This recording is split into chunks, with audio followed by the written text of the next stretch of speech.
mini vidéo de stretching pour le nerf sciatique. Donc, quand vous avez des douleurs qui partent de votre dos, qui descendent dans tout l'arrière de la jambe, ça peut être que les vertèbres ont peut-être un peu bougé, il y a quelque chose qui coince, qui comprime votre nerf sciatique. Donc, c'est vraiment un nerf qui a sa racine nerveuse dans votre colonne vertébrale et qui descend tout à l'arrière de la jambe. Donc, ça se peut que vous sentiez à un endroit ou à un autre, plutôt dans la fesse, plutôt dans l'arrière de la jambe, il n'y a pas de souci.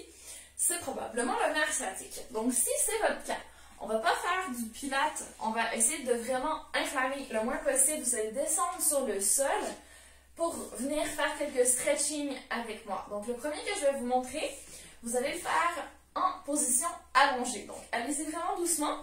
Si vous voulez y aller sur le côté, pour vous coucher tout doucement pour ne pas faire craquer votre dos ou quoi que ce soit, venez vous poser de la façon la plus confortable pour vous aujourd'hui. Une fois que vous y êtes, vous retrouvez un dos neutre si possible, des abdos un petit peu engagés quand même, et sur l'expiration doucement, vous allez prendre votre jambe droite, vous allez la croiser sur votre jambe gauche, et vous allez essayer de faire une rotation vers l'extérieur le plus possible avec votre genou. Donc déjà, ça met sous tension le côté de la hanche, la fesse, c'est excellent pour le nerf sciatique. Donc si jamais c'est plutôt du côté gauche que vous le sentez, vous pouvez vous concentrer sur le côté gauche. Quoi qu'il en soit, c'est bien de faire les deux côtés. Donc juste restez un petit moment comme ça. Si vous ne sentez pas assez, faites un peu plus de rotation vers l'extérieur avec votre genou. Dernière option, ce serait d'aller passer les mains derrière la cuisse gauche et de tirer carrément les jambes vers vous. Donc là, on va chercher un peu plus de stretching. Je ne veux pas que ça fasse mal. Il faut que ça reste un stretching doux. Donc sur une échelle de 1 à 10, 10 ce serait vous êtes en train de déchirer vos muscles, beaucoup trop d'étirements. Et 0, ben vous sentez rien, c'est pas très efficace non plus. Ce qu'on veut, c'est peut-être un stretching à 2 ou 3 sur l'échelle de 10. Donc ça reste gentil comme étirement. Ok, donc une fois que vous avez bien senti, vous pouvez relâcher. Si vous avez besoin de faire les deux côtés, faites, il n'y a pas de souci. Une deuxième option que vous pourriez faire, c'est aller étirer les ischio-jambiers carrément. Donc, je vous montre de l'autre côté. Faites dans la jambe que vous avez le plus de besoin.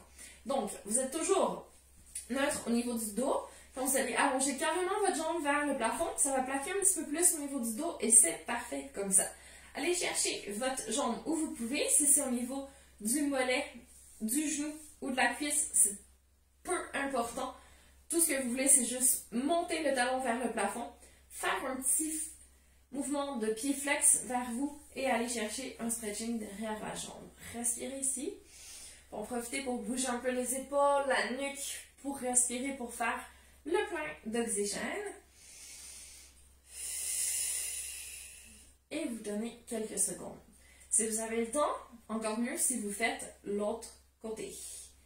Et doucement, vous pouvez relâcher, ramener vos pieds sur le sol et vous allez vous laisser gentiment rouler sur le côté pour mieux pouvoir repousser le sol et changer de côté. Donc, un dernier étirement à travailler, ça va être le coquillage. Donc, ouvrez vos genoux, au moins largeur des hanches, sinon un petit peu plus large. Et vous venez vous poser coccyx sur le talon le plus possible, main vers l'avant et vous relâchez dans la position. Donc, si vous êtes un petit peu plus haut parce que ça tire dans vos genoux, il n'y a pas de souci. Vous pouvez mettre un coussin derrière pour être plus confortable. Vraiment, on ne tire pas sur le dos. On essaie de se laisser aller dans la position pour que ce soit le plus confortable possible. Et pour sortir, on va marcher sur le tapis, dérouler une vertèbre à la fois vers le haut. Si c'est vraiment pas possible pour vous parce que c'est trop intense en ce moment, la douleur, faites comme on faisait tout à l'heure en passant par le côté.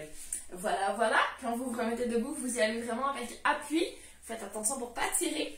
Et ensuite, essayez de varier les positions. Pas rester assis, pas rester debout trop longtemps. Parce que les positions statiques, c'est pas confortable non plus pour les muscles et nerfs inflammés. Alors, amusez-vous bien!